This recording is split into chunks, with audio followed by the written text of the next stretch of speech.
Agendanya adalah APBN digunakan untuk mendukung yang disebut sebagai pork barrel. Jadi gentong babi untuk pemenangan pemilu 2029. Kenapa lo bisa bilang bahwa sebenarnya MBG adalah agenda untuk mengunci kemenangan pemilu 2029? Karena makin jauh dari tujuan untuk masalah gizi. Jadi MBG ini kalau misalkan cuma untuk gizi, harusnya dia piloting dulu. China aja butuh 10 tahun. Jadi itu karena itu request langsung dari presiden. Yang kedua karena banyak banget orang yang seolah-olah terlibat di dalam MBG dari pihak yang harusnya nggak ngerjain MBG atau pekerjaan sipil, dia fokusnya ngurus soal pertahanan negara, itu ikutan ke MBG. Jadi seolah ini mau membenturkan secara horizontal. Kalau ngeritik MBG berarti kontra sama yang kerja jadi relawan di dapur-dapur SPPG. Padahal tidak serta-merta seperti itu. Enggak lah. Kita dapat surat dari PPATK bahwa ada beberapa yayasan yang dikecualikan dari permasalahan penyelidikan pencucian uang terkait dengan MBG. Siapa yang dikecualikan? Bima Yudhistira adalah Direktur Selios, ekonom yang dikenal kritis dalam mengkaji kebijakan publik. Lewat riset berbasis data, ia aktif memberi masukan untuk program pemerintah, terutama di sektor ekonomi, dengan fokus pada transparansi dan dampaknya bagi masyarakat. Apakah Indonesia atau Presiden menerima klausul ART itu karena memang di bawah ancaman Amerika, bro? Ya, jelas diancam. Salah satunya diancam tarifnya akan lebih naik lagi. Yang kedua diancam setelah Venezuela. Ingat konteksnya kan, setelah itu Venezuela. Apa yang terjadi sama Andri Yunus itu adalah bagian dari penertiban Andri Yunus. Jadi bagian dari chain of command. Jadi Andri Yunus tuh juga kawan baik dan ngelihat setelah itu penyidikan ada bocoran itu mengarah pada target operasi berikutnya itu ternyata ada 3 orang. Salah satunya adalah dari Selios.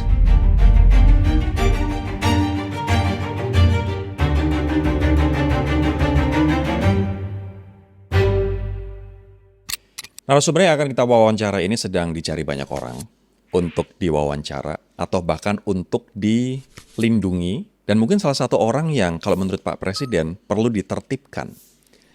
Tapi yang gue salut dari orang ini adalah keberanian dia luar biasa dan dia terus maju, terus menyuarakan hal yang sangat make sense, hal yang benar sesuai dengan fakta dan juga data. Dan ini adalah salah satu contoh secerca harapan untuk memberikan kritik membangun ke pemerintah yang seharusnya pemerintah menerimanya sebagai bagian dari demokrasi untuk memperbaiki sistem. Bima Yudhistira, Direktur Eksekutif Selios, Center of Economics and Law Studies. Mas Bim, apa kabar lo? Baik, alhamdulillah. Ini gue tanyanya benar-benar, apa kabar lo? Apa kabarnya? Oke. So far oke ya. So far oke.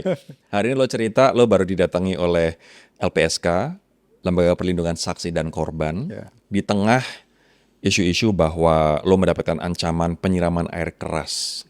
Lo bisa ceritain dulu nggak dari hari ini LPSK mereka akan ngapain, provide lo perlindungan apa, dan gue nanti akan tanya gradually ke soal ancaman itu. Ya jadi dari Komnas HAM, kemudian LPSK, ini kan satu paket sebenarnya nggak jauh dari kemarin Andri ya. Jadi Andri Yunus tuh juga kawan baik dan ngelihat setelah itu penyidikan ada bocoran itu mengarah pada target operasi berikutnya itu ternyata ada 3 orang. Salah satunya adalah dari Selios. Nah LPSK datang dia sosialisasi lah. Ini bentuk salah satu perlindungan itu prosedurnya gimana. Kemudian apakah butuh proteksi seperti apa.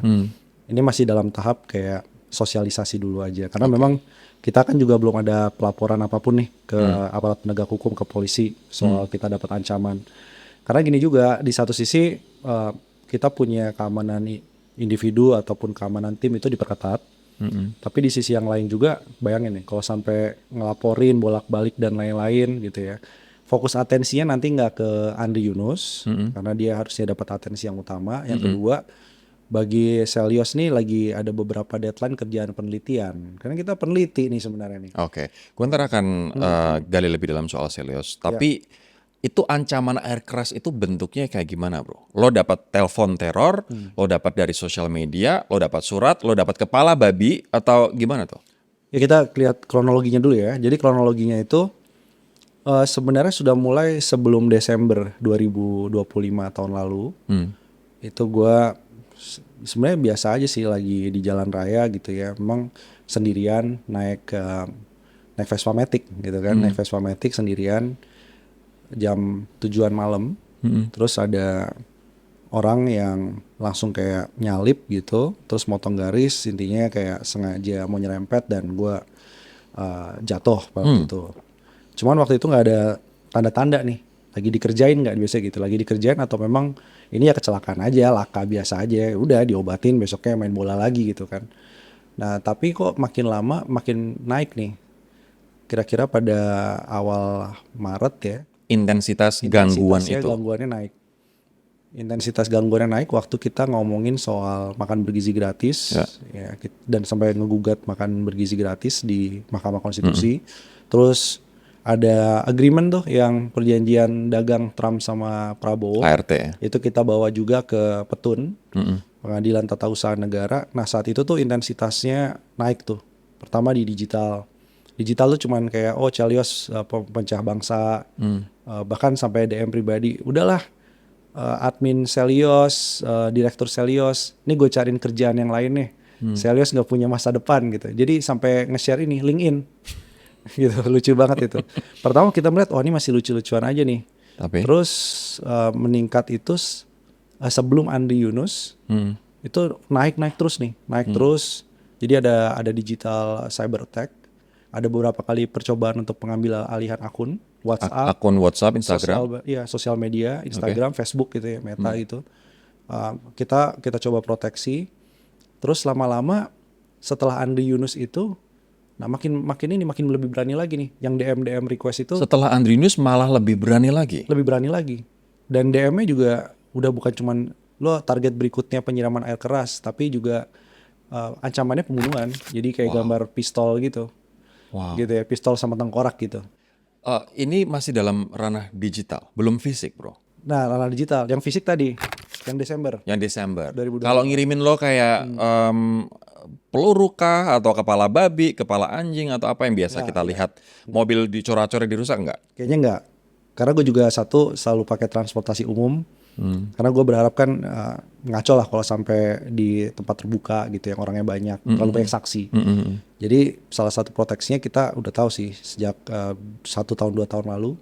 Terus kita juga punya body protection. Jadi selalu ada 2 orang peneliti kalau ke lapangan atau ngadirin undangan, biasanya begitu.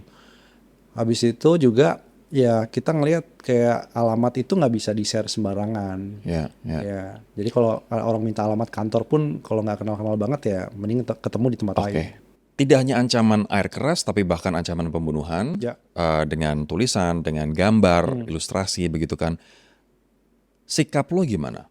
Lo sempat tiarap, lo dan teman-teman Selios tetap sempat tiarap atau gas terus, Mas Bim? Ya, yang satu adalah kita langsung cepat bersolidaritas sama Andri Yunus. Jadi Andri Yunus Kontras ini sahabat baik gitu.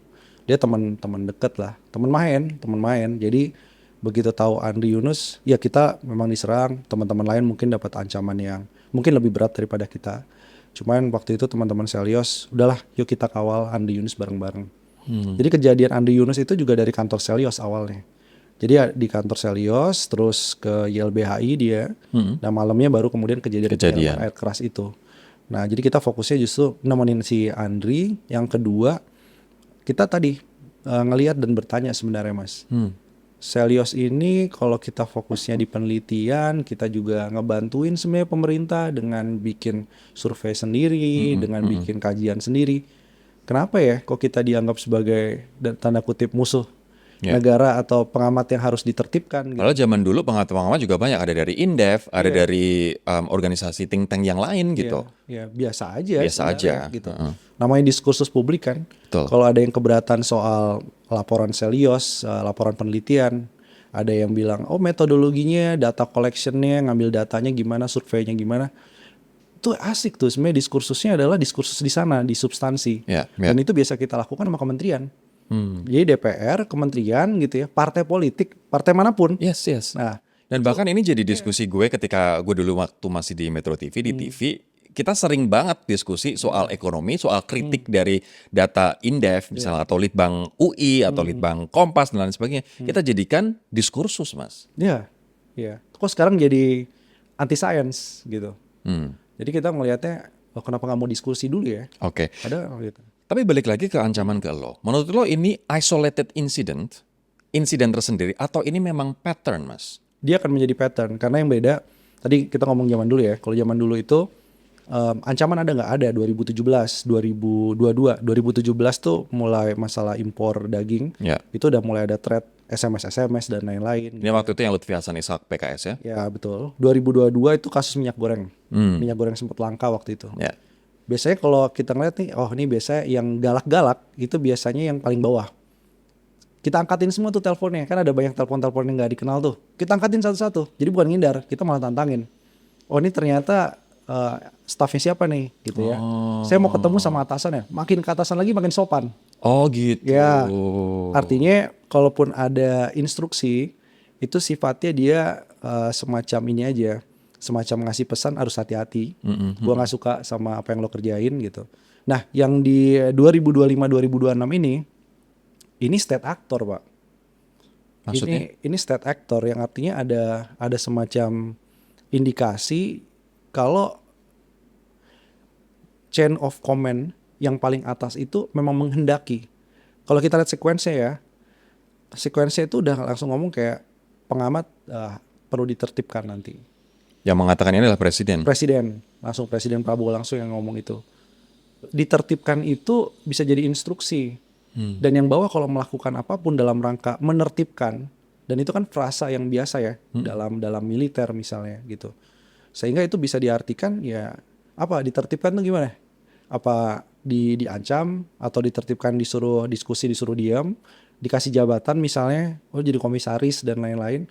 Atau ditertibkan itu memang harus dengan cara kekerasan. Jadi Mas, apa yang terjadi sama Andri Yunus itu adalah bagian dari penertiban Andri Yunus? Ya ini bagian dari chain of command, jadi ada rantai komando yang kita lihat bukan kayak oh ada dendam pribadi atau ini desersi, nggak bagian dari perintah, ini bagian dari perintah. Wow. Karena sebelumnya pun juga ada pidato dari presiden soal pengamat, ya ini perlu ditertibkan. Tertibkan ini apa nih kan? Dalam bagian tertibkan itu ya disuruh diem. Lo melihat ini bagi demokrasi kita, bagi kebebasan berekspresi yang itu merupakan DNA dari demokrasi. Jadi gimana dong? Ya ada eskalasi yang tadinya masalah hak asasi manusia demokrasi. Kemudian biasanya aktivis lingkungan yang ada di garda terdepan nih, melindungi masyarakat adat misalnya. Sekarang ini kok jadi peneliti dan ekonom yang jadi sasaran. Jadi mahasiswa, kemudian masyarakat adat yang membela tanah, kebudayaan tanah leluhurnya, dan sekarang adalah para ekonom pengamat ini. Iya. Dan itu yang harusnya nggak boleh tuh ada line yang tegas ya. Karena kalau pengamat ini dia akan menjadi climate of fear itu kepada analis perbankan, analis sekuritas, yang mau ngasih advice pun jadi khawatir tuh. Karena kalau sampai advice-nya misalnya jadi konten berita, dia akan dianggap sebagai oh pengamat ini antek asing. Ya jelas-jelas dia kerjanya di bank asing misalnya atau di sekuritas ya. Jadi fear ini akhirnya diciptakan kepada semua entitas. Dampaknya ke kualitas demokrasi kita gimana Mas Bima? Kalau misalnya ini terus terjadi yang tidak hanya tadi ya, tidak hanya kritikus atau tidak hanya mahasiswa, tidak hanya tokoh adat atau masyarakat adat, tidak hanya misalnya yang bergerak di bidang HAM dan perlindungan kemanusiaan, tapi sekarang bahkan pengamat ekonomi. Ya ini kemunduran besar buat demokrasi ya. Kita mungkin ya ini bisa dibilang Orba 2.0 suasananya. Wow. Sebenarnya gini, contoh misalkan soal pengamat ekonomi, dia boleh kritis, boleh memproyeksi dan lain-lain, dan memang ekonom kerjanya begitu. Tapi kalau fundamental ekonominya memang bagus, harusnya kan nggak perlu yang diserang adalah messengernya. Nah ini kan sebenarnya kill the messenger. Kenapa kill the messenger? Berarti ada yang nggak pede bahwa apa yang dikatakan sama pengamat itu banyak benernya.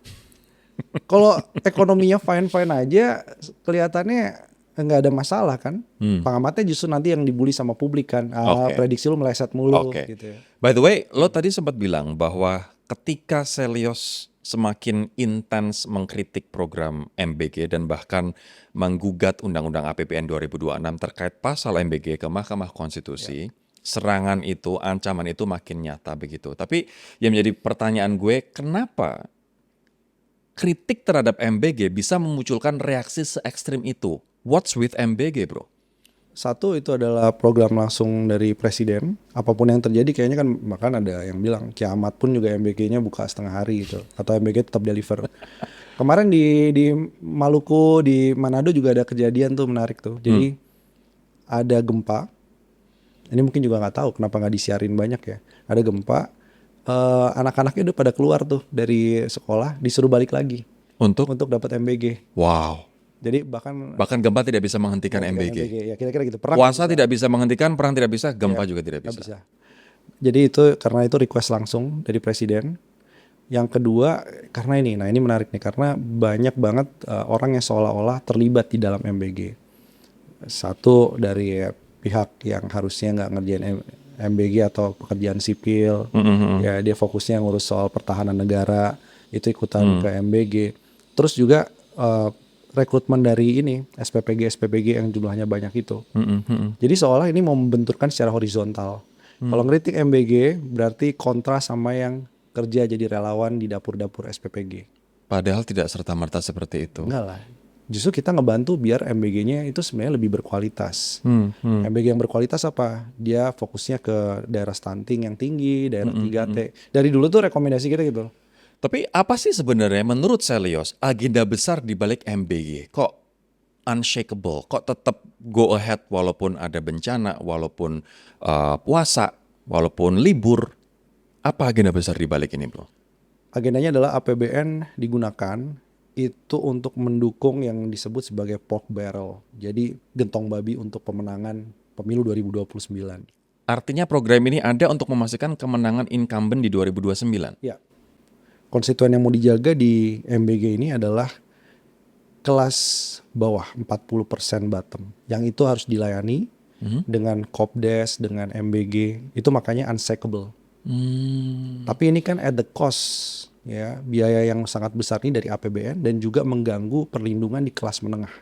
Itu yang menjadi masalah. Tapi tunggu, banyak orang yang juga berpendapat, apalagi para inisiator dari MBG ini program yang baik karena memberikan gizi kepada masyarakat, mencegah stunting dan lain sebagainya. Tapi kenapa lo bisa bilang bahwa sebenarnya MBG adalah agenda untuk mengunci kemenangan pemilu 2029? Karena makin jauh dari tujuan untuk masalah gizi. Jadi MBG ini kalau misalkan cuma untuk gizi, harusnya dia piloting dulu. China aja butuh 10 tahun. Ya, jadi piloting dulu di daerah-daerah yang memang butuh diintervensi, dievaluasi. 3T lah ya. Ya, nah ini kita bantuin pemerintah sebenarnya bikin evaluasi. Nanyanya ke ahli gizi, nanyanya juga ke masyarakat juga, penerima dari MBG juga ditanya, apakah ada pengaruh MBG sama tingkat prestasi akademik? Enggak. Apakah ada pengaruh MBG itu sama kesejahteraan keluarga? Juga enggak. Apakah ada pengaruh juga MBG itu terhadap misalnya aktivitas anak yang makin aktif di ruang kelas? Juga enggak ada. Dan pas dicek dari scramble banyak sekali informasi di lapangan soal MBG, berapa sih harga untuk pemenuhan gizi per piringnya? Oke. Jadi ada orang yang sifatnya kan anekdotal. Laporannya satu persatu nih. Makanya kita bikin kanal yang namanya MBG Watch. Jadi kalau ada orang ngelaporin, kok di tulisannya misalnya per porsinya 7.000, tapi aslinya kok cuma dapat biskuit dan lain-lain yang gak ada gizinya itu, yang gizinya sangat rendah. Itu kan anekdotal yang kita kumpulkan. Oke. Tapi kalau studinya, konklusinya tetap sama, bahwa MBG gak deliver gizi. I see. Ya kita bisa lihatlah dari tayang-tayang di sosial media itu seperti apa. Yeah. Makanya ada yang bagus, tapi ada yang sangat mengsedih. Bro, gue pengen tanya dulu. Kalau misalnya tujuannya adalah untuk memenangkan pemilu 2029, dan lo tadi bilang juga ini untuk memenangkan suara 40% masyarakat di bawah. Tapi kan juga untuk memastikan institusi-institusi besar ini juga mendukung calon tertentu. Ya kan? Kalau dulu prakteknya memegang institusi-institusi ini di bawah kendali calon tertentu, itu caranya gimana? Kalau dulu pemilu sebelumnya, bro. Ada beberapa jalur. Yang pertama, yang jelas ini kan pembagian proyek dalam jumlah yang sangat besar dengan tata kelola yang nggak banget lah. Itu siapa? Sebagian besar yang menerima ini adalah relawan-relawan politik, partai-partai politik. Hampir sebagian besar spektrum partai politik itu dapat. Kepala daerah itu juga Kenapa pertanyaannya banyak kepala daerah yang sebenarnya jadi korban efisiensi anggaran, dia diefisiensikan untuk geser ke MBG, tapi juga nggak banyak yang protes. Karena kepala daerah juga punya dapur Dapat. gitu ya. Satu lagi jalurnya adalah, nah ini kriminalisasi. Jadi kita ngelihat nih ada beberapa pelaku usaha yang lurus, yang memang mau bantu MBG dan lain-lain, itu ada yang stop di tengah jalan, ngejual mobilnya. Jadi 1 tahun padahal MBG katakanlah, itu ada dealer mobil bekas yang udah ada tulisannya SPPG gitu, mobil bekasnya dijual dengan harga miring. Berarti apa? Sebagian pelaku usaha yang tadinya berharap ya, ini oke dan lain-lain, itu mau exit duluan. Karena khawatir nanti jadi bahan kriminalisasi. Oke. Mirip kayak dana desa tapi sekarang dengan makanan lah. Oke, Bro, kalau misalnya di institusi kayak Polri sama TNI kan sudah menjadi hal yang biasa kalau misalnya yang menjadi pimpinan dua lembaga tersebut atau bahkan kementerian yang lain adalah president's man atau president's woman gitu, orang yang bisa dipercaya. Ya Pak Jokowi juga melakukan itulah, makanya ada istilah geng Solo gitu kan di institusi-institusi ini gitu. Apakah MBG juga satu cara untuk mengunci institusi ini agar loyal di 2029? Salah satunya ya, karena dulu mungkin Pak Jokowi banyak menggunakan misalnya kepolisian. Ya ada yang namanya cooling down system. Jadi pembagian bansos jelang pilu itu dilakukan oleh polisi-polisi. Itu era Jokowi. Nah sekarang ini mungkin Prabowo karena latar belakangnya atau juga pengen programnya cepat, tapi juga untuk membalancing kakak beradik ini nih. Kan dulunya ABRI, sama aja TNI dengan Polri. Jadi kalau dulu polisian selama 10 tahun terakhir, ya mungkin ini saatnya si kakak yang namanya tentara itu untuk mendapatkan bagian juga. Sehingga dua-duanya bisa kepegang. Itu politik stabilitas ya. Cuman ini makin banyak keterlibatan militer di dalam urusan-urusan sipil. Itu bisa juga diartikan bahwa amunisi Prabowo untuk jaga ekonomi juga makin berkurang. Atau ada stabilitas politik yang sebenarnya semu. Sehingga dia nggak percaya menjaga stabilitas politik hanya dengan bikin nomenklatur kementerian lembaga banyak atau parpol bergabung misalnya DPR nggak itu. Kayaknya nggak cukup. Wow. Karena situasi ekonominya mungkin lebih menantang daripada era Pak Jokowi. Itu juga alasannya. Oke. Anyway, ada penelitian dari Policy Research. Metodenya survei, Maret 2026. Nemuin kalau penerima manfaat MBG yang sebenarnya 44,5% adalah elit dan pejabat politik, 44% lainnya adalah pengelola dan mitra MBG atau SPPG dalam hal ini, 6,5% baru anak-anak dan keluarganya. Sekali lagi metodenya survei, responden 1168. Lo percaya hasil survei ini merefleksikan apa yang sebenarnya terjadi nggak? Hampir sebagian besar penelitian soal MBG yang dilakukan oleh banyak lembaga termasuk kampus juga, itu sama dengan hasil yang kita temukan. Bahkan sebelum MBG beroperasi. Jadi kita bikin series tuh sekarang riset MBG mungkin udah ada 3. Wow. Sebelum, pada waktu berjalan, setengah jalan, dan sekarang yang sedang berjalan penuh gitu ya. Kita bikin stepnya tuh. Apa temuan lo? Hampir sama. Hampir sama dengan Hampir Policy sama, Research iya, ini? Betul. Temuannya adalah anggaran yang 335 triliun atau sebelumnya 71 triliun. Itu memang hanya sebagian saja gitu. Yang jadi makanan. Sisanya itu untuk operasional. Operasional tuh apa? Beli motor lah. Beli mobil. Bangunan konstruksinya, seragam. Itu juga salah satu yang gede. Itu semua yang akhirnya menjadi cost. Yang makanan yang diterima jadi nggak seberapa. Jadi awal masalahnya tuh di sana. Belum yang 6 juta per dapur SPPG per hari itu. Ya. Wow. Tapi dari artinya sebagian besar sebenarnya manfaat dari MBG itu buat elit dan juga buat pemilik dapur. Jelas.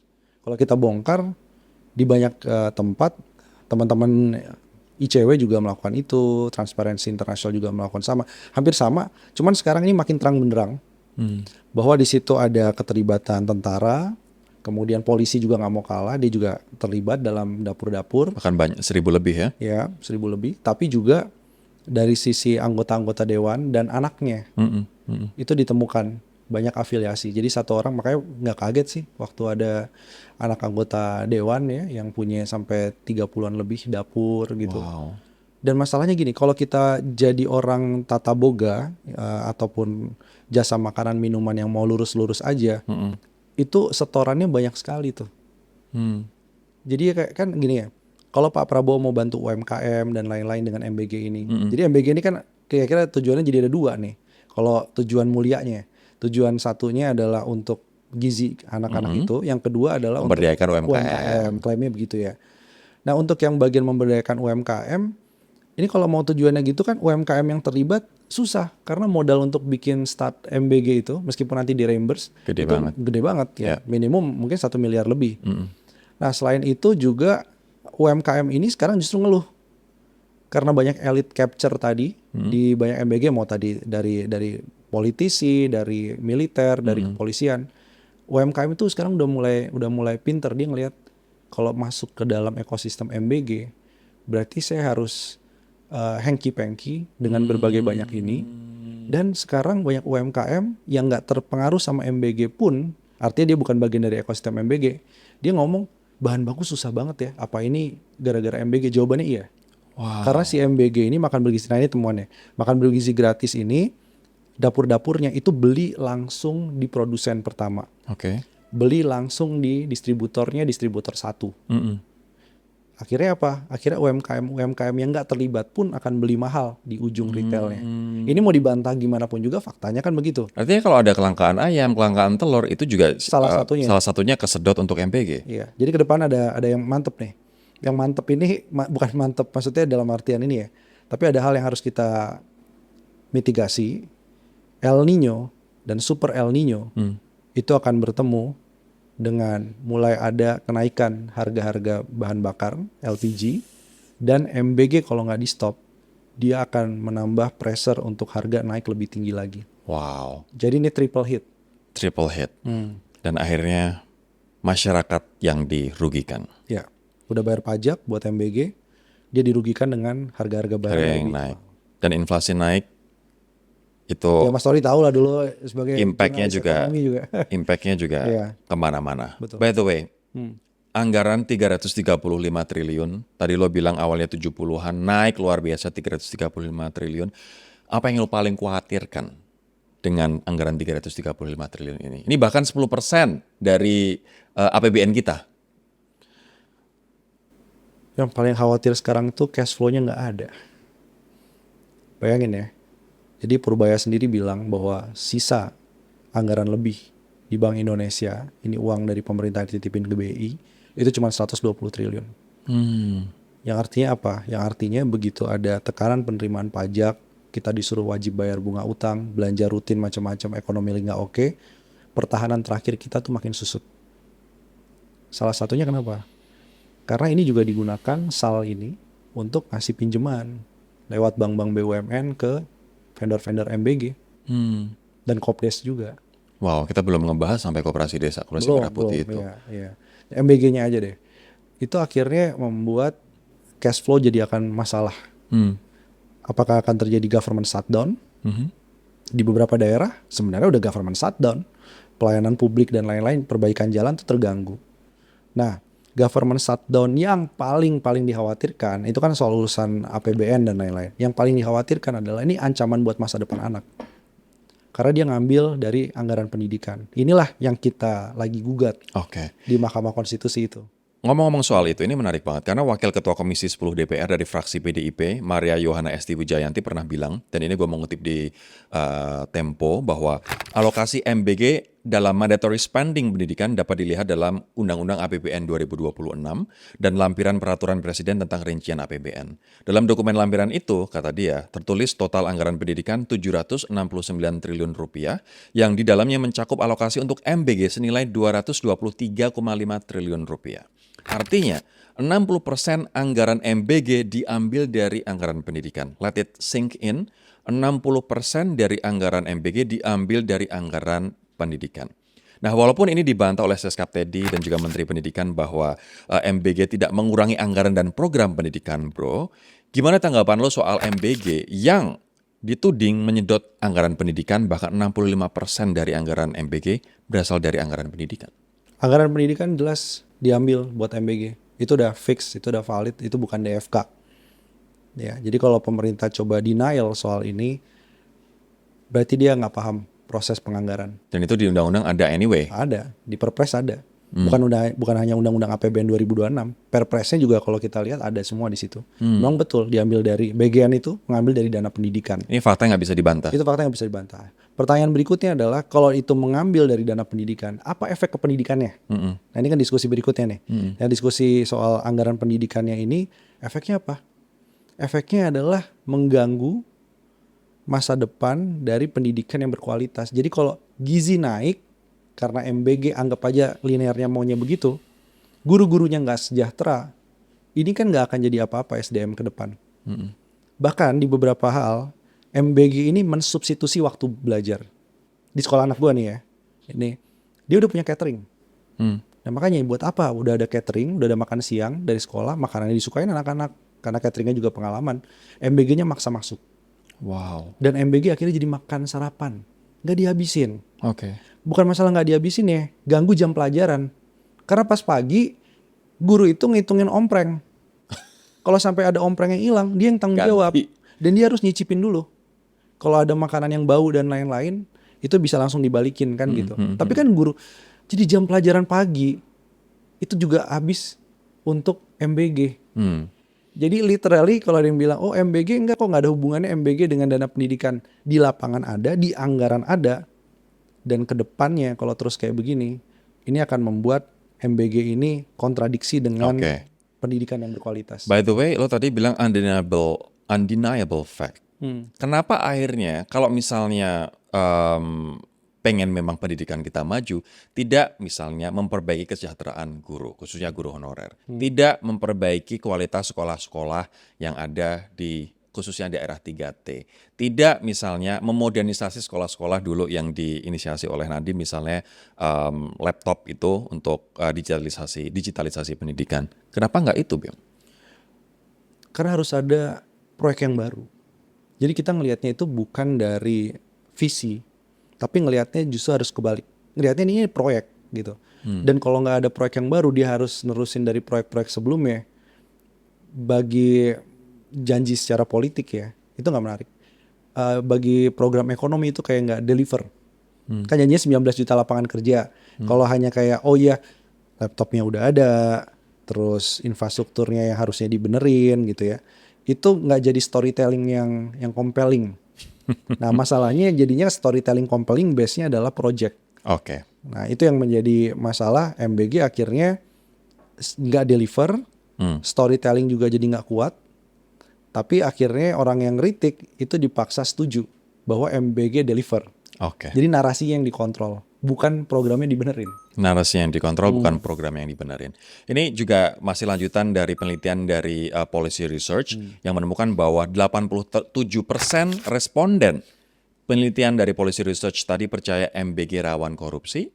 79% percaya kualitas makanan sengaja diturunkan untuk keuntungan oknum pengelola dan pemilik SPPG. Lo percaya dengan hasil survei ini reflect the reality? Ya, sekali lagi temuan yang cukup independen dan sebenarnya sebagian juga diakui karena gini, kita setiap kali publish research gitu ya dari Celios soal MBG itu beberapa kali BGN diundang untuk mengkonfrontir langsung. Dan selalu dijawab ya kami akan memperbaiki. Berarti kan sebenarnya mengakui juga bahwa temuan kita valid soal adanya indikasi korupsi gitu.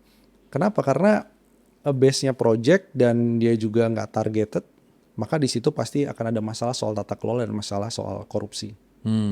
Tapi gini, kalau korupsi itu adalah unintended consequence, jadi nggak sengaja nih gitu ya. Nggak sengaja tuh dalam artian programnya udah rapi, tapi memang ada yang main gitu ya, itu satu hal. Kalau ini intended gitu. Artinya korupsi itu sudah didesain dari awal? Karena Perpres soal tata kelola itu baru 9 bulan setelah MBG berjalan. Itu satu nih Mas Ori ya. Yang kedua, kita dapat surat dari PPATK bahwa ada beberapa yayasan yang dikecualikan dari permasalahan penyelidikan pencucian uang terkait dengan MBG. Siapa yang dikecualikan? Ya ini terafiliasinya sebagian ke tentara polisi. Suratnya ada legit gitu. Jadi kalau dua begini tata kelola berantakan, jadi transaksi perbankan yang mencurigakan soal MBG pun juga dia nggak bisa disidak soal itu. Ini program full imunitas. Kalau udah full imunitas begini, Berarti kan korupsinya kan intended. Disengaja. Iya. Makanya Tempo juga mengatakan dari awal ini adalah proyek, bukan program. Proyek lebih cocoknya. Selyos menggugat Undang-Undang APBN 2026 khususnya terkait dengan pasal MBG ke Mahkamah Konstitusi, dan gue yakin ini bikin banyak orang marah, kupingnya panas. So far gimana progresnya di MK? So far udah masuk persidangan kemarin, dan teman-teman dari kuasa hukum ini kan koalisi ya, bukan cuma Selyos tapi juga ada teman-teman lainnya. Hakim MK tuh nanya, ini menarik nih. Kenapa menarik? Karena ada kepala desa yang ikut menggugat. Kepala desa Iya, ini bukan NGO think tank, bukan akademisi menggugat gitu, bukan mahasiswa, tapi ada kepala desa. Karena dana desa kesedot atau Karena gimana? dana desa ikut potong. Saya juga dapat tuh dari kepala daerah yang dia bukan penggugat, tapi kepala daerah itu langsung pada simpati semua. Oh iya, serius, itu keren tuh, karena ada dana transfer daerah juga yang ikut. Jadi bayangin, kepala desa, guru gitu ya, ada kepala daerah juga, bupati dan lain-lain, itu yang sebenarnya punya simpati yang sama. Cuman kali ini yang berani menggugat langsung itu kepala desa karena dana desanya itu terpotong dan terindikasi karena MBG. Wow. Jadi MBG makin didorong, desanya makin nggak berkembang. Kemarin sudah mulai sidang, ini berarti baru sidang keberapa nih? Itu baru kemarin sidang perkara yang pertama. Sidang perkara yang Ya, pertama. ini kan panjang nih. Lo yakin gimana keputusan MK nantinya? Oh, kita kalau kita bilang ke teman-teman ya, harus optimis menang. Karena apa yang kita perjuangkan, satu, evidence base, ada datanya. Kedua, itu tadi ada keunikan karena kepala desa ikut menggugat, bukan cuma masyarakat sipil atau NGO. Tunggu, tapi kalau lo menggugat ke MK, yang digugat adalah undang-undangnya, ini tidak untuk menghentikan MBG kan, tapi ini untuk terkait dengan anggaran APBN ke MBG kan, bro? Ada konsekuensinya. Apa itu? Kalau konsekuensinya kemudian dianggap ini bertentangan dengan konstitusi, maka harus ada APBN perubahan. Karena itu yang kita lagi tuju tuh. APBN perubahan. APBN perubahan. Implikasi buat MBG? Ya berarti dia nggak sesuai peruntukannya anggarannya. Maka harus dikurangi. Oke, Dikembalikan lagi. Dikembalikan lagi ke misalnya pendidikan atau pos kesehatan dan lain dana sebagainya. desa, Cuman tidak serta-merta gugatan ini untuk membubarkan MBG kan? Ya kita lihat nanti. Hakim MK bisa jadi punya pandangan yang beda. Kalau di kita kan satu, kita minta penjelasan tafsirnya, terus apakah ini harus dirunut ulang, partisipasi publik dan lain-lain. Tapi kita harap MK mungkin berpikiran kayak Mas Lori tadi. Gue hanya bertanya, gue tidak berpikiran, bro. Ya, kita lihat aja nanti. Oke. By the way, ini juga sekarang lagi rame pembelian motor trail 50 jutaan per unit. Ada 21.000 motor trail untuk kepala SPPG. Wah, ini rame juga ya. Padahal kalau misalnya kendaraan listrik itu kan harganya 20 jutaan aja udah kebeli. Ini kenapa bisa sampai harga 50 juta untuk motor trail? Terus ada konten menarik di Instagram yang bilang kalau misalnya utik-utik yang mengendarai kepala SPPG-nya gimana mereka ngendarin motor trail. Anyway, just intermezzo. Ketika kritik justru dilabeli tidak patriotik, dampaknya ke ruang publik kayak gimana, Mas Bima? Berarti yang mengkritiknya jadi lebih sedikit dong. Karena setiap kali kritik dianggap nggak patriotik kan, antek asing misalnya gitu. Jadi publik pun nggak dapat yang namanya balance view. Publik nggak bisa mendapatkan informasi yang berimbang. Nulis berita aja harus cover both side, ya kan? Tujuannya apa? Biar publik bisa dapat dua-duanya. Apa sih pemerintah lagi ngerjain apa? Apa yang kemudian harus diperbaiki? Sebenarnya gini loh, satu kan nggak label, satu nggak nyebut nama siapapun dalam konteks kritik ya. Kalaupun menyebut nama itu karena posisi jabatannya, bukan karena pribadi. Iya, bukan karena penyerang personal attack, kan beda. Itu aja pemerintah kadang-kadang susah ngebedain itu. Dianggapnya, oh ini pasti menyerang kehormatan presiden, menyerang marwah negara, pemimpin negara. Ya enggak sih, kalau dia orang biasa-biasa aja kan nggak ada konsekuensi itu. Nggak ada konsekuensi kita nyerang personalnya.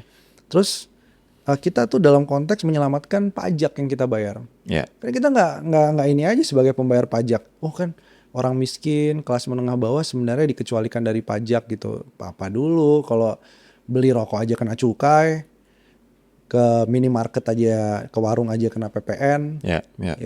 Semua BBM yang dibeli itu juga kena PPN. Jadi kita salah satunya adalah menyelamatkan uang pajak itu. Nah, dalam konteks itu kalau masyarakat kehilangan yang namanya bahan akademik yang berbobot, ya apa yang terjadi? Yang terjadi adalah kebijakannya makin loss, tanpa ada kendali, tanpa ada pengawasan dari publik. Yang kedua adalah ya masyarakatnya makin uneducated dia. Tapi menarik, ketika lo tadi Bro Bim bilang soal antek asing dan kita tahu di luar sana suaranya seperti apa untuk terkait Selyos yang disinyalir, dicurigai George Soros ada di belakang ini dan tujuan dari George Soros ngapain sih untuk cawe-cawe ke demokrasi, dikarenakan kalau negara kacau, demokrasi kacau, dia bisa take advantage atau gain advantage, gain benefit dari kondisi kekacauan itu. Dan ini juga tercermin dari peristiwa 98 lalu gitu. Lo pengen komentar gimana? Lo tadi ngomong antek asing, lah bukan Selyos juga di belakangnya antek asing, bro. Oh iya, kita kalau dibilang antek asing dalam, jadi gini, Indo-Selyos salah satunya University of Warwick dari UK. Gua itu penerima British Academy Award Grants. Antek asing banget kan, dalam konteks itu pendanaan. Problemnya adalah kalau yang soal misalnya Soros dan lain-lain, nah kelihatannya ini adalah operasi karena nggak mungkin nuduh Selyos komunis, nuduh Selyos anarko, itu agak kejauhan. Nuduh Selyos ada kaitannya dengan terorisme radikal, sayap kanan atau ultra ekstrim kanan ya, itu juga kayaknya kejauhan. Jadi yang dicoba-coba dicari itu akhirnya George Soros dan lain-lain karena terkait 98 dan lain-lain. Sekarang gini, George Soros umurnya berapa? 97 tahun. Gue pernah ketemu nggak? Nggak. Gitu. Gue pernah ngopi nggak sama George Soros? Nggak. Tapi nggak perlu ketemu dengan George Soros untuk pengaruh George Soros di extended melalui uangnya, bro. Iya. Kayak Rockefeller, kayak Bill Gates, nggak perlu ketemu Bill Gates untuk mengextend kepentingannya. Ya, problemnya adalah satu, uangnya digunakan untuk apa, gitu ya.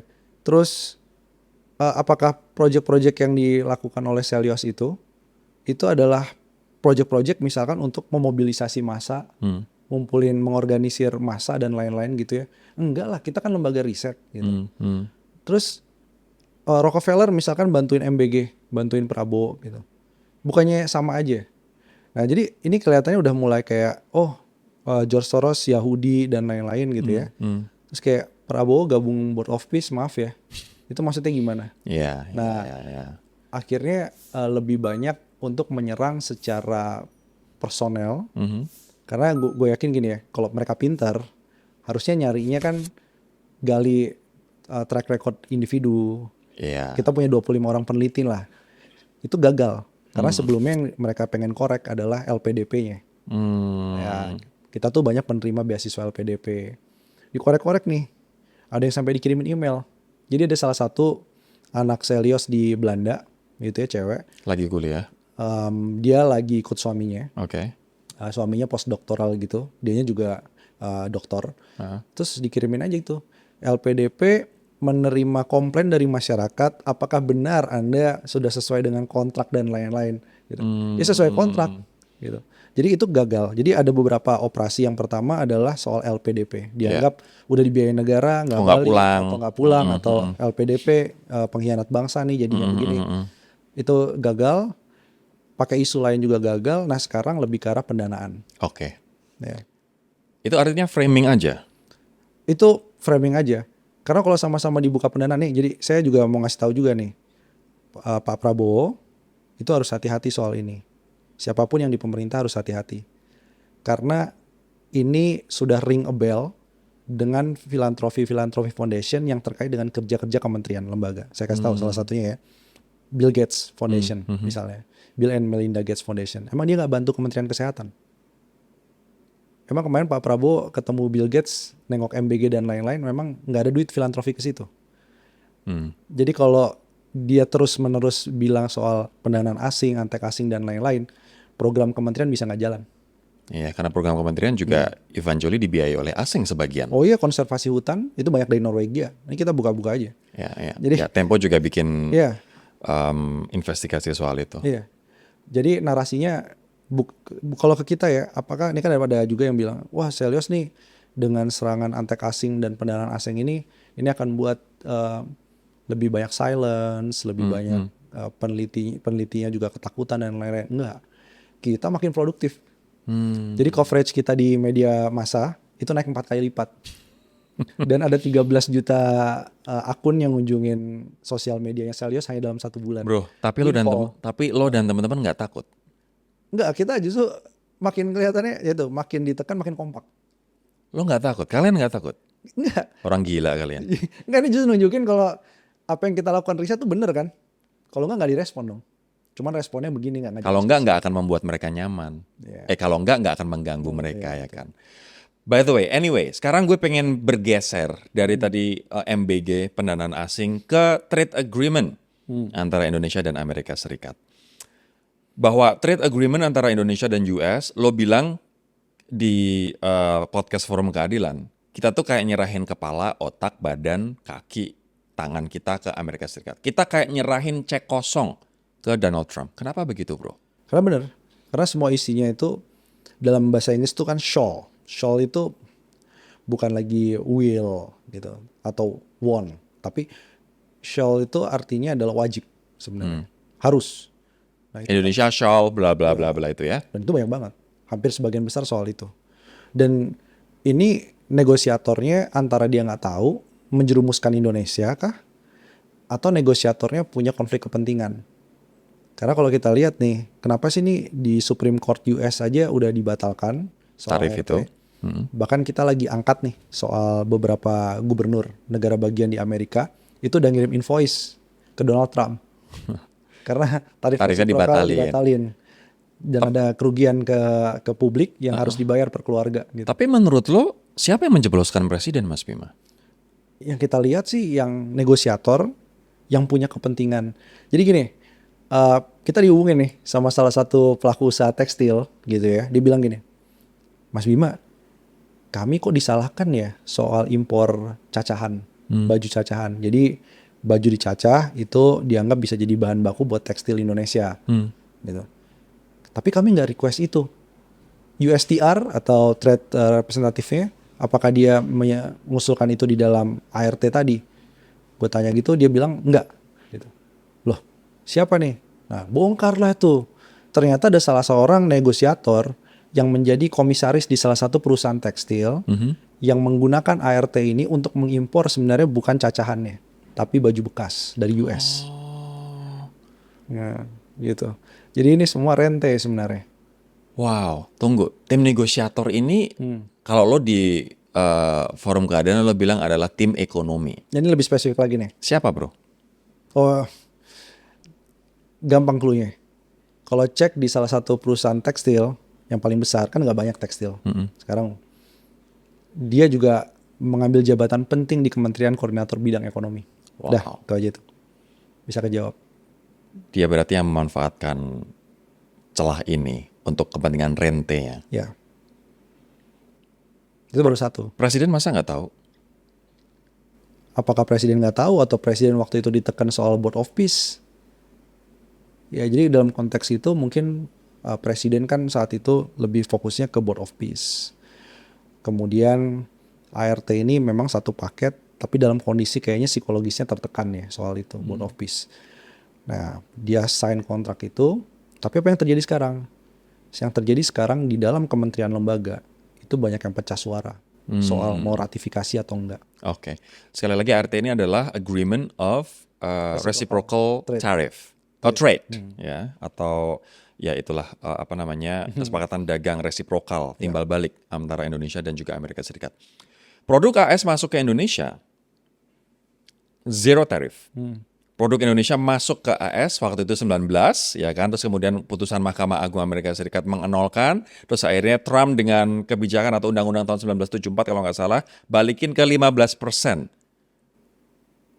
Sementara Amerika Serikat masuk ke Indo 0%. Ini resiprokalnya di mana? Timbal baliknya di mana nih Mas Bima? Iya, dengan tarif yang lebih kecil itu diharapkan Indonesia untung banyak. Padahal enggak. Padahal ya kalau kita lihat ya, satu, gampang deh, dari produk yang paling besar kita ekspor ke Amerika itu apa sih? Yang bikin kita takut. Itu salah satunya adalah pakaian jadi. Jadi apparel itu 60% pasarnya ke US. Dan di dalam perjanjian itu, Indonesia bisa dapat 0% tarif untuk masuk ke US untuk baju. Itu kalau kita beli katun dari Amerika. Pertanyaannya kenapa selama ini nggak dilakukan beli katun dari Amerika? Karena Kenapa Amerika bukan top nomor 1 lah, Katun? Kita tuh dari China, dari Australia. Karena lebih murah mungkin dari Ya China itu dan Australia. dia gitu. Jadi kalaupun bahan bakunya akhirnya dapat 0% tarif tapi harus dari Amerika, sebenarnya kita balikin lagi ke US itu juga banyak ruginya. Jadi kita ini nih pernah ngobrol sama salah satu lembaga ekstrim kanan yang ngebela free trade, ya kan. Kalau saya lihat kan jelas, lihat dulu dong kepentingan Indonesia apa. Dia aja yang dari ekonom liberal, super liberal bilang ini kayaknya nggak ada dalam spektrum ideologi manapun. Karena ART ini atau agreement ini tadi itu bahkan dalam konteks liberal itu sebenarnya nggak ada cantolannya. Jadi suka-suka Trump aja mau bikin apa. Wow. Gitu. Jadi full ngerugiin kita. Tapi kenapa kita kayak ngasih cek kosong? Kenapa kita sampai mau seperti kerbau dicokok hidungnya? Nah, ingat film Godfather nggak? Godfather itu kan ini I will give you something that you cannot refuse kan gitu. Yaitu ART. Jadi Don Corleone itu kan ngancem pokoknya harus setuju ini. Apakah Indonesia atau presiden menerima klausul ART itu karena memang di bawah ancaman Amerika, bro? Ya, jelas diancam. Salah satunya diancam tarifnya akan lebih naik lagi. Itu dalam sisi ekonomi ya.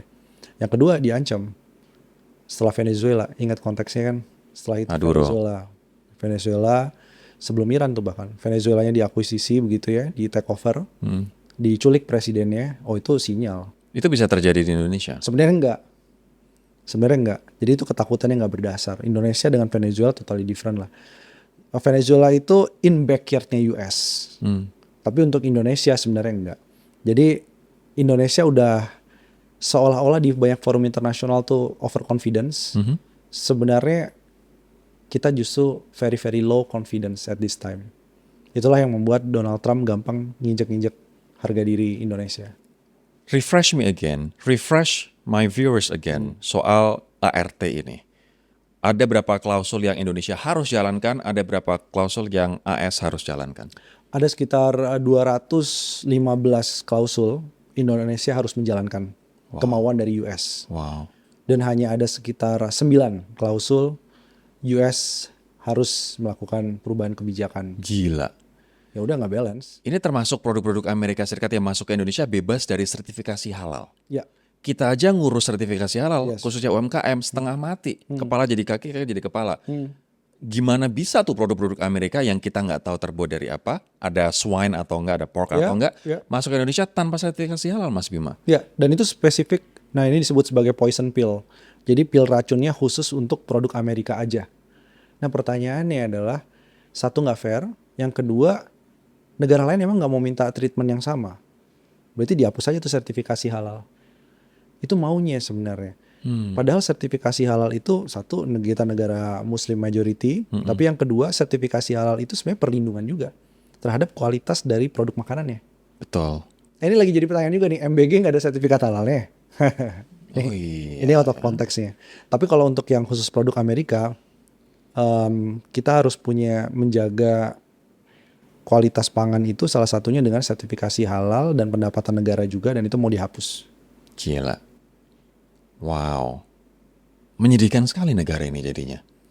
Menyedihkan itu by nasib atau intended gitu. And this one? Intended. Ada juga klausul yang kalau kita mau kerjasama dengan negara lain, kalau negara lain itu ternyata atau klausul itu ternyata bertentangan dengan US, kita nggak boleh. Ini artinya bisa-bisa kita untuk bekerja sama dengan Cina, dengan Rusia, susah dong. Udah terjadi. Dalam konteks krisis energi yang terjadi sekarang nih di mana-mana, semua rebutan pasokan minyak. Pertanyaannya, kok kita nggak beli minyak dari Rusia? Ya karena ada ART ini. US dan Rusia musuhan, sanksi kan, kena sanksi embargo dan lain-lain Rusia ini. Jadi kalau Indonesia sampai ketahuan beli minyak dari atau LPG dari Rusia, maka Indonesia juga bisa kena sanksi dari US. Wow, termasuk kalau misalnya Indonesia beli minyak dari Iran misalnya? Ya, pasti ya akan kena. Apalagi dalam kondisi sekarang. Nah, jadi negara yang bagus dalam konteks diplomasi geopolitiknya itu ada 2 sekarang. Satu Malaysia, satu lagi Pakistan. Kenapa Malaysia lebih bagus daripada Indonesia? Nah itu jadi pertanyaannya. Karena Malaysia itu yang sebelum Indonesia, dia udah dipaksa oleh Trump untuk tanda tangan. Bahkan Trump ke Malaysia kan? Bahkan Trumpnya nggak ke Jakarta. Ke KL waktu itu. Ke KL ya kan. ketemu dengan Xi Jinping juga. Jadi begitu deal, ada mantan presiden Malaysia yang namanya Mahathir Mohamad. Dia mengingatkan Anwar Ibrahim. Sampai dilaporin ke polisi tuh si Anwar Ibrahim kan. Terus sebenarnya sinyal untuk ngingetin jangan majulah dengan ART ini gitu. Udahlah batalin aja, nggak ada untungnya. Akhirnya Malaysia juga ngelihat ini gelagatnya nggak beres. Malaysia nggak bergabung Board of Peace dan akhirnya cancel ART ini. Nah Pakistan yang menarik nih. Jadi Pakistan pun juga nggak ada ART-nya. Tapi Pakistan jadi power broker, jadi mediator damai antara konflik Iran dan US. Kok bukan Indonesia? Jadi kok Indonesia juga nggak ninggalin ART, tapi juga ternyata nggak diharapkan jadi broker perdamaian. Jadi politik bebas aktif kita juga kendor, kita dapat zero dari konflik Iran ini. Wow. Dan kita juga dapat zero dari kesepakatan dengan Amerika Serikat. Minus 9 klausul, malah minus. 9 klausul versus 200 berapa? 219. 219 klausul yang Indonesia harus lakukan kepada Amerika Serikat. Wow. Ini makanya banyak pertanyaan timbal baliknya di mana. Oke bro, terakhir terkait dengan ART ini, Indonesia harus gimana? Toh udah ditandatangani, toh udah ada kesepakatan, harus kayak gimana? Harusnya pakai argumentasi dari masyarakat sipil, dari akademisi. Banyak tuh profesor-profesor. Kemarin kita dapat dari profesor-profesor dari banyak kampus itu ngirim yang namanya amicus. Jadi sahabat pengadilan dia intinya menegaskan bahwa argumentasi gugatan kita itu adalah argumentasi yang sudah tepat. Harusnya pemerintah tuh gunakan argumentasi itu. Ini kan bahan nih sebenarnya untuk renegosiasi dengan Donald Trump, dengan USTR untuk bilang bahwa ini kita lagi digugat sebenarnya di dalam negeri oleh masyarakat. Dan Supreme Court U itu juga membatalkan ini. Jadi ini sebenarnya udah nggak bisa ya dilanjutkan lagi. Kalau mau bikin negosiasi baru ya berarti harus transparan, harus ada pelibatan dan lain-lain. Gitu. Amerika menggugat melalui Mahkamah Agung, sementara di Indonesia digugat ke Petun, salah satunya oleh Selyos. Rapid fire question bro, kita ada di sesi gua akan bertanya cepat, lo jawab cepat ya. Demokrasi kita hari ini sedang tumbuh atau sedang sekarat? Sakratul maut. Sakratul maut, nggak sekarat lagi, sakratul maut. Lebih pilih mana? Riset aman tapi normatif atau riset tajam tapi beresiko? Riset tajam lebih beresiko. Wow. Satu pesan untuk otak di balik penyerangan Andri Yunus. Pengecut. Satu pesan untuk peneror Bima Yudhistira dalam satu kalimat. Anda gagal menciptakan ketakutan, percuma. Gak usah ngulangin lagi. Lebih efektif mana mengkritik dari luar atau memberi solusi data dari dalam? Untuk hari ini lebih baik mengkritik dari luar.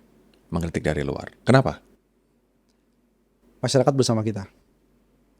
Gak takut ditertibkan? Sama sekali gak takut. Oke, apa harapan lo ke pemerintah ketika dikritik? Kemarin ada pernyataan ketika mengkritik berarti tidak patriotik. Nah, sekarang harapan lo apa, bro? Untuk pemerintah lebih menerima kritik. Baca yang benar, resapi, evaluasi, jalankan rekomendasi dari hasil kritiknya. Ini pertanyaan terakhir gue, lo boleh elaborasi panjang, terserah lo, Mas. Apa saran lo buat sivitas akademika, masyarakat, aktivis, grassroots level, ketika mereka mengkritik, sekarang ada perasaan takut karena takut diintimidasi, bahkan takut diancam, takut dibunuh, takut disiram air keras. Apa saran lo untuk masyarakat ketika menyampaikan keluhan kritikan mereka ke pemerintah?